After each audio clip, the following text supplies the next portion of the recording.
Ang It, Welcome to Derry 2025 TV series episodes 1 to 4 ang mapapanood yung Tagalog recap sa video na ito mga Juan. Don't look back!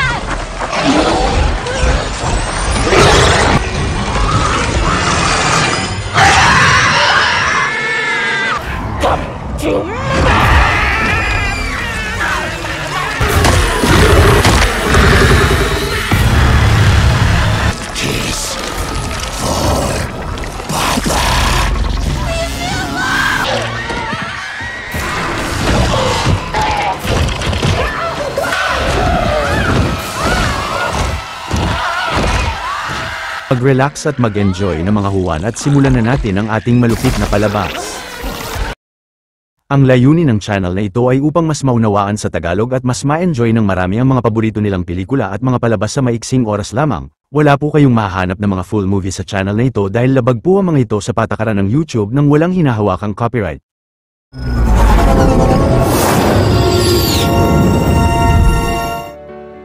Sa taong 1962, ang batang si Matty ay palihim na nanonood ng pelikula sa isang teatro nang hindi nagbabayad at habang sumisipsip sa pacifier niya. Ngunit galit na nilapitan si Matty ng usher kaya't agad na tumakbo ang bata palabas. Pero ang mag-amang empleyado rin ng teatro na sina Ronnie at Hank ay hindi tinuro sa usher ang batang lalaki habang nagtatago ito sa likod ng lobby. Pagkatapos ay nagmadaling lumabas ng teatro si Matty at naisipan niyang umalis na sa bayan ng Derry at nakisakay siya sa dumaang kotse ng isang pamilya. Ilang saglit ay napansin ni Matty ang dalaga na nagbukas ng isang container na naglalaman ng sariwang atay at inamoy ang dugo nito sa daliri niya. Subalit biglang nakita ni Matt na bumalik ang pamilya sa Derry at nang nakiusap ang binatilyo na bumaba na ng kotse ay hindi siya pinakinggan ng mga ito. Pilit na niliis naman ni Matt ang manibela at aksidenteng nabangga niya ang tiyan ng ina. Hindi nagtagal ay nagsimulang manganak ng ina sa sasakyan ngunit isa pala itong mutant baby at mabilis na lumipad sa paligid ng kotse. Pagkatapos ay malakas na inatake ng mutant baby si Matty na kinatalsik ng pacifier niya palabas ng kotse at nahulog ito sa sewer ng Derry. Makalipas ang 4 na buwan, ang mga piloto na sina Major Leroy at Polly ay dumating sa airbase ng Derry matapos nilang sumabak sa Korea. Kalaunan habang nililibot sila ni Colonel Fuller ay nakita ni Polly ang Special Projects Facility ng base. Maya-maya sa Derry High School, ang binatilyong si Teddy ay sinasabi sa kanya ng kaibigan niyang si Phil na malakas ang kutob nitong may ginagawang kakaibang mga eksperimento sa laboratory ng Derry Air Base pero hindi niya ito pinaniwalaan. Pagsapit ng gabi ay habang gumagawa si Teddy ng assignment kasama si Phil ay inalala niya ang biglang pagkawala ni Matty. Pero nasabi ni Phil na malamang ay patay na si Matty na kinainis ni Teddy sa kanya. Samantala ang dalagitang si Lily ay bago maligo sa bathtub ay naalala noong pinunta siya ni Matty sa isang abandonadong gusali na ang sikretong hideout nila ni Teddy. Ngunit kalaunan ay narinig ni Lily ang pagkanta ni Matty sa drainage ng tub at biglang nakita niya ang dugo ang daliri nito sa butas. Maliit na pabor lang mga Juan, kung mahilig kayo sa mga ganitong Tagalog recap ay huwag niyong kalimutan na mag-subscribe sa channel natin dahil marami pa tayong upload na mga exciting na recap katulad nito. Sa sunod na araw ay nakipagkita si Lily kina Teddy at Phil at mula sa hideout nila ay sinabi ng dalagita sa dalawa na narinig niya ang boses ni Matty sa butas ng bathtub nila at nakita niya rito ang mga daliri ng kaibigan. Pero hindi pinaniwalaan ni Teddy at Phil ang nasabi ni Lily. Sa sunod na eksena ay pinaliwanag ni General Shaw kay Major Leroy na pinapunta niya siya sa base upang subukang paliparin ang makabagong jet fighter nila at upang mapagpatuloy ang misyon niya sa Korea. Pagsapit ng gabi ay habang nagbabasa ng comics si Teddy ay biglang namatay ang lampshade sa kwarto niya at kalaunan ay naging mga balat ito ng tao. Pero bumalik sa normal ang lampshade nang tumingin ang kuya niya sa silid. Kinaumagahan ay kinuwento ni Teddy kina Lily ang naranasan niya kagabi at naniwala na sila ni Phil sa dalagita. Pagkatapos ay kasama ang kapatid ni Phil na si Susie ay nag-research sila sa library patungkol sa pagkamatay ni Matty. Nadiskubre ng grupo na ang dalagita sa teatro ang huling nakakita kay Matty at nagmadaling kinausap nila ito patungkol sa pagkawala ng kaibigan nila. Subalit nalaman ng grupo na nakakarinig rin pala si Ronnie ng mga boses at mga pagkanta sa sewer. Pagsapit ng gabi ay habang nasa kwarto si Leroy ay biglang inatake siya ng mga nakamaskarang kalalakihan upang puwersahang alamin sa kanya ang mga espesipikasyon ng makabagong aircraft nila. Pero agad na pumasok si Polly ng silid at sabay na kinalaban ni Leroy ang mga misteryosong lalaki hanggang sa lumabas ang mga ito ng silid. Samantala dahil isang kanta sa pelikulang Music Man ang narinig ni Lily sa sewers ay naisipan ni Ronnie na ipasok ng palihim sa teatro ang grupo at ipanood sa kanila ang pelikula. Subalit kalaunan ay labis na nagulat ang grupo na makita si Matty sa gitna ng pelikula at biglang pinalipad niya ang mutant baby papunta sa kanila. Mabilis na inatake ng nilalang ang karamihan sa grupo ni Teddy hanggang sa hindi nagtagal ay sina Lily at Ronnie na lang ang natira. Subalit paglabas sa sinehan ay labis na natakot si Lily na makitang hawak pa rin niya ang putol na kamay ni Susie. Sa sunod na araw ay nagbantay ang dalawang pulis sa tapat ng apartment ni Hank dahil siya ang prime suspect nila sa pagkamatay ng mga bata. Ngunit labis na nagtataka sila kung bakit wala sa insidente ang mga labi at nagkalat ang mga dugo sa teatro. Samantala si Major Leroy ay sinalubong ang anak niyang si Will at ang asawa niyang si Charlotte sa bago nilang bahay sa Derry. Kinabukasan ang kaibigan ni Lily na si Marge ay napansing naging tahimik na siya sa eskwela nang dahil sa nangyari sa teatro at kalaunan ay late na pumasok sa klase si Will bilang bagong estudyante ng klase. Maya-maya ay sinabi ni Colonel Fuller kay Leroy na napag-alaman nilang kasabot si Sergeant Master sa pag-atake nakaraan sa kanya dahil nakita nila rito ang baril na tinutok sa kanya. Ngayon ay nakakulong na si Masters at inaalam pa nila kung sino ang dalawang nakamaskarang lalaki. Pagsapit ng gabi ay bago matulog si Ronnie ay napansin niyang biglang napunta siya sa loob ng katawan ng isang tao. Pilit na lumabas si Ronnie sa katawan at napansin niyang nanggaling pala siya sa tiyan ng yumao niyang ina na namatay nang dahil sa panganganak sa kanya. Pagkatapos ay hinila ng ina ang umbilical cord na nakakabit kay Ronnie upang malamon siya ng halimaw na tiyan nito na may dilaw na mga mata sa loob. Pero nagawang maputol ni Ronnie ang cord at nang mabilis na lumapit sa kanya ang halimaw ay biglang pumasok si Hank sa silid at napansin ng dalagita na bumalik na sa normal ang kama niya. Sa sunod na araw ay pinangunahan ni Sergeant Halloran ang isang dig site sa Derry dahil malakas ang kutob niya na matatagpuan nila roon ang hinahanap nila. Samantala habang kumakain si Lily sa cafeteria ay nilapitan siya ni Ronnie at kinuwento ng dalagita sa kaibigan ang naranasan niya kagabi. Subalit nalaman ni Ronnie na hindi pala sinabi ni Lily sa mga pulis na isang halimaw ang pumatay kina Teddy dahil natatakot siyang mapagkamalang nasisiraan ang ulo. Labis na kinagalit iyon ni Ronnie sa kanya ngunit pinunta siya ni Mrs. Douglas sa detention room. Sa kasalukuyang iyon ay nakipagkaibigan kay Will ang batang si Rich ngunit biglang may naghagis sa kanila ng stink bomb at pagtakbo ni Will ay bumangga siya kay Mrs. Douglas. Pagkatapos ay kasama si Ronnie ay napunta rin si Will sa detention room at doon sila nagkakilala. Maya-maya ay nakita ni Ronnie na pinunta ng mga pulis si Lily sa presinto nila. Pagdating roon ay pinagbantaan si Lily ni Chief Bowers na ibabalik siya nito sa Juniper Hills Asylum kung hindi niya sasabihin kung nakita ba talaga niya si Hank o hindi sa insidente. Sa sunod na eksena ay dinakip ng mga pulis si Hank mula sa bahay nila na labis na kinalungkot ni Ronnie at ng lola niya.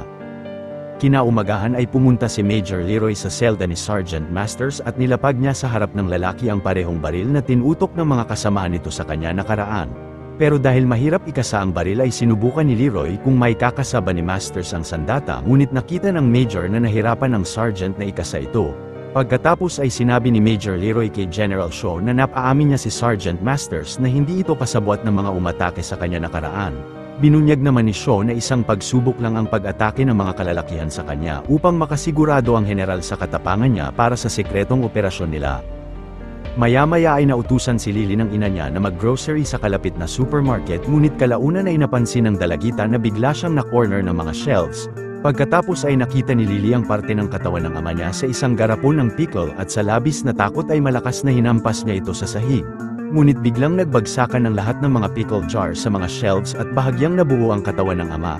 Nang dahan-dahang nilapitan si Lily ng halimaw na ama niya ay biglang napansin niyang nakabasag lang pala siya ng pickle jar ng supermarket. Ilang saglit ay napagdesisyonan ng ina ni Lily na ibalik ang anak sa Juniper Hills Asylum kahit labis na tutol sa kanya ang dalagita. Sa sunod na eksena ay dinala ni General Shaw si Major Leroy sa Special Projects Facility nila. Pagkatapos ay pinaliwanag ni Shaw na nakaraan lang ay nalaman nila na ang Russia ay nakipagtulungan sa Cuba upang mapasabugan ng nuclear missile ang mga syudad ng Amerika. Pero upang mapigilan ang pag-atake ng Russia ay hinahanap nila sa Derry ang sandata na nilibing sa bayan matagal na panahon ng nakakalipas, dahil kahit mapalapit lang ang sinuman sa sandata ay makakaramdam ng matinding takot at agad na mapapatay nila ito. Pagsapit ng gabi ay nahanap ng mga trabahador ni Shaw sa dig site ang isang makalumang kotse na naglalaman ng mga kalansay. Sa taong 1908, ang batang si Francis ay nagtungo sa isang carnival sa Derry at ang isang trabahador ay kinumbinsi siya na pumasok sa Human Freaks tent. Pagpasok sa loob ay nakita ni Francis ang ilang taong may kakaibang itsura at biglang nakakita siya ng matangkad na tao sa di kalayuan. Dahan-dahan na lumapit si Francis sa isang madilim na silid kung nasaan ang matandang lalaki, ngunit biglang ginulat siya nito at nagmadaling tumakbo ang bata palabas. Pero nakasalubong ni Francis ang ama niya sa daan at binigay nito sa anak ang napanalunan niyang slingshot. Maya-maya nang paalis na sila ng carnival ay biglang nasira ang motor ng kotse nila at inutusan si Francis ng ama na bumili ng tubig sa Indian na si Rose. Ngunit kulang ang binayad ni Francis at nagustuhan ni Rose ang slingshot ng binatilyo kaya't binigay niya yun sa kanya upang maayos ang kotse ng ama. Kinabukasan ay dala ang slingshot ay masayang naglaro sina Francis at Rose sa kalapit na kapatagan. Kalaunan ay napunta si Francis sa masukal na parte ng kagubatan at nakita niya uli ang matandang lalaki sa di kalayuan. Nang biglang lumapit kay Francis ang matandang lalaki ay nagmadali siyang tumakbo palayo, ngunit agad na naging halimaw ang anyo ng matanda. Ilang saglit ay naabutan si Francis ng nilalang pero bago siya malamon nito ay mabilis na inatake ni Rose ng slingshot ang mata ng halimaw. Pagkatapos ay ginabayan ni Rose si Francis palabas ng kagubatan at nasabing hindi na sila mahahabol ng nilalang dahil hindi ito makakalabas roon. Makalipas ang ilang araw ay binalita ni Francis kay Rose na madideploy na ang ama niya sa ibang lugar at aalis na sila ng Derry. Pero napagdesisyonan ni Rose na ibalik kay Francis ang slingshot niya bilang alaala at binunyag ng dalagita na ang Derry ay may paraang makalimutan ng mga tao ang tungkol sa lugar pag alis nila roon. Sa kasalukuyang panahon ng istorya ay pinayo kay Lily ng isang caretaker ng Juniper Hills na itama ang pagkakamaling nagawa niya sa ama ni Ronnie, samantala si Chief Bowers ay labis na nagtataka sa alibay ni Hank na nasa bahay siya noong nawala ang mga bata sa teatro. Dahil nakita raw ng eyewitness nila na naglalakad si Hank sa kalsada ng mga oras na yon at nahanap pa ni na Bowers ang basyo ng sigarilyo niya sa insidente.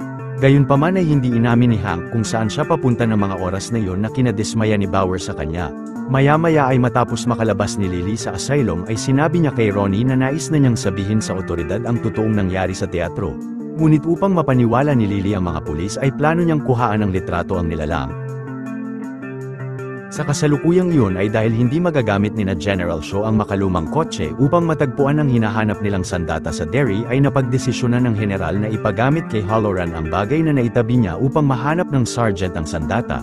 Sa sunod na eksena ay nakiusap sina Ronnie at Lily kay Will at Rich na mag-develop ng mga litrato para sa kanila at pinaliwanag ng dalawa sa mga ito ang tungkol sa mga naranasan nila nakaraan. Kahit naman hindi naniniwala sina Will kina Ronnie ay sumama sila papunta sa hideout nila at pinag-usapan kung paano muli mapapalabas ang nilalang upang makuhaan nila ito ng litrato. Kalaunan ay narealize ni Rich na masamang espiritu ang nagpapakita kina Lily at nasabing isang espiritista ang tiyuhin niya noon na nakakapagpalabas ng mga espiritu. Samantala ang Indian community ng Derry ay labis na nangangambang posibleng makawasak ang militar ng mga sagradong artifact sa kakahuyan pero si Rose ay minungkahing magpadala muna ng cease and desist letter sa militar. Ang pamangkin ni Rose na si Daniel ay hindi sumang-ayon sa kanya pero nasabi ng matanda na nais muna niyang alamin ang pakay ng militar sa kakahuyan. Ilang saglit ay inatasan ni General Shaw sina Major Leroy at Polly na magsagawa ng surveillance sa Derry kasama si Sergeant Halloran sakay ng aircraft nila. Kalaunan ng nasa himpapawid na ang tatlo ay makikitang ang dating slingshot pala ni Francis ang laman ng box. Gamit ang slingshot at ang psychic ability ng sergeant ay inalam niya ang lokasyon ng sandata na hinahanap nila sa Derry. Subalit biglang napunta ang isip ni Halloran sa sewer ng Derry at nakaharap niya roon ang circus cart ng payaso na si Pennywise. Pagbukas ng cart ay pinasok ni Pennywise ang isip ni Halloran upang alamin kung sino siya. Kalaunan ay sinabihan ng sergeant ng lola niya na paparating na si Pennywise kaya't kailangan niyang umalis ng lugar. Dahil sa labis na takot ay tila nakontrol si Halloran ni Pennywise na tumalon mula sa helicopter pero agad na pinigilan siya ni Major Leroy.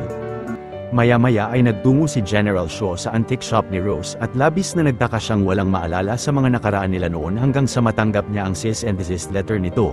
Nagsinungaling naman si Francis kay Rose na naghahanap sila ng maayos na paglalagyan ng mga water pipe sa kakahuyan. Pagkatapos ay nakiusap si Shaw kay Rose na ituro sa kanila ang parte ng kakahuyan na dapat nilang maiwasan upang wala silang mawasak na sagradong artifact roon. Pagsapit ng gabi ay mula sa natutunan ni Rich sa tiyuhin niya ay nagsindi ang grupo ng mga kandila sa gitna ng sementeryo ng Derry. Habang nakapalibot ay nagdasal si Rich upang mapalabas ang espiritu sa sementeryo ngunit matapos maghintay ng ilang minuto ay hindi lumalabas ang nilalang sa lugar. Inis na napagdesisyonan ni Ronnie na umalis na ng sementeryo at sumabay sa kanya si Lily habang sinusundan sila ni Will. Ngunit biglang nawasak ang malaking parte ng sementeryo at nang nilapitan si Lily ng multo ni Teddy ay kinuhaan niya ito ng litrato ngunit sumabit sa puno ang kamera niya. Nagawang makuha ni Ronnie ang kamera at kinuhaan niya ng litrato ang multo ni Suzy pero nagulat siya sa multo ni Phil at nahulog ang kamera. Kalaunan ay bumagsak si Will sa isang wasak na mosoleo at dinampot niya ang nahulog na kamera sa daan. Biglang napansin ni Will ang isang nilalang sa wasak na mosoleo habang sina Rich ay nag-regroup sa kabilang parte ng sementeryo. Matapang na pumasok naman si Will sa mosoleo upang kuhaan ng litrato ang nilalang ngunit labis na natakot siya rito. Hindi nagtagal ay nakita ni na Rich si Will na ligtas na nakalabas sa mosoleo. Nagmadali namang pumasok ng palihim ang grupo sa Derry High School at mula sa dark room ay dinevelop nila ang mga nakuha nilang litrato. Labis na natuwa ang grupo sa matagumpay na pagkuha nila ng litrato ng mga multo ngunit nagtaka sila sa nakuhang litrato ni Will sa isang misteryosong payaso. Kinabukasan ay pinakita ni na Ronnie kina Chief Bowers ang mga larawan ngunit biglang naging mga bagay lang sa sementeryo ang nakuha nilang litrato at pinagkamala ng mga pulis na rebulto lang ang imahe ng payaso. Maya-maya pag-uwi ni Will ay agad na napansin ni Charlotte ang mga inuwi niyang litrato sa sementeryo. Inamin naman ni Will na tinutulungan niya si Ronnie na makakuha ng ebidensya upang mapatunayang inosente ang ama niya ngunit tila may umatake sa kanila. Sa sunod na araw ay nangisda si Leroy kasama si Will sa isang ilog ng Derry at kalaunan ay iniwan niya roon ang anak upang kumuha ng mga kagamitan sa kotse. Ngunit biglang may humila kay Will mula sa ilalim ng tubig at nakita ng bata si Leroy na nasusunog habang nilulunod siya. Nagmadaling niligtas ni Leroy ang anak sa ilog at kinuwento ni Will sa kanya ang nangyari. Ngunit napansin ng ama ang mga kalmot ni Will sa kamay at nakita nila ang isang pulang lobo sa di kalayuan. Kinabukasan ay habang nasa hideout nila ay narealize ni Will na katulad sa mga hayop ay tinatakot muna sila ng misteryosong nilalang. Kapag lubusan na silang natakot ay doon na sila kakainin ito.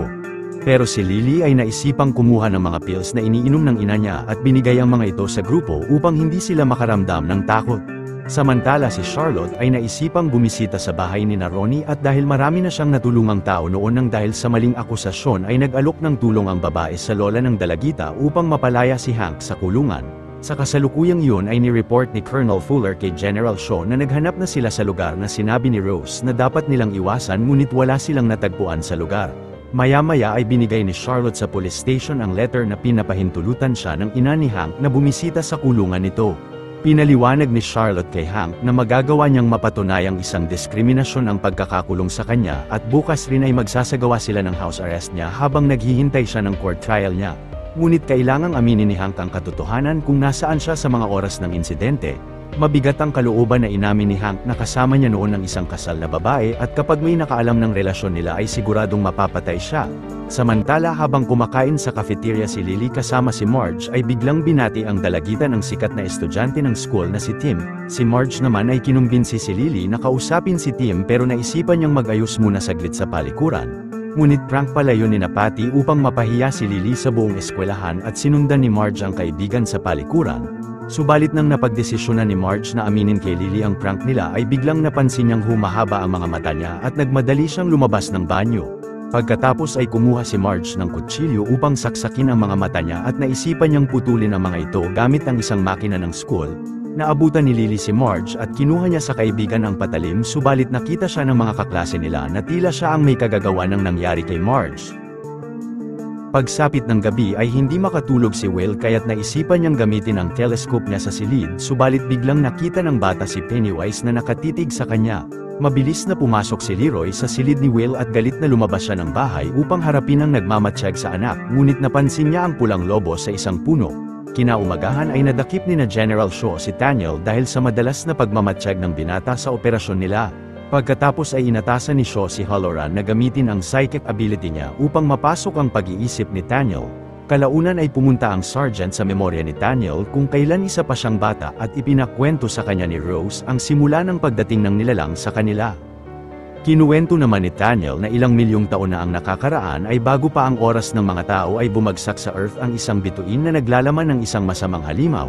Makalipas ang maraming taon ay nalikha na ang mga tao at dahil kulungan ng nilalang ang bituin ay kumuha ng parte nito ang pinakamagiting na ninuno ni Nathaniel upang gamiting sandata laban sa halimaw na tinawag nilang Anggelo. Dahil sa sandata ay hindi nakalapit ang Anggelo sa mga ninuno nila at nanatili silang malayo ng ilang henerasyon sa Westernwood kung nasaan ang nilalang. Ngunit pagdating ng mga dayuhan ay nangaso sila sa Westernwood kahit panabalaan ang mga ito ng mga ninuno ni Nathaniel.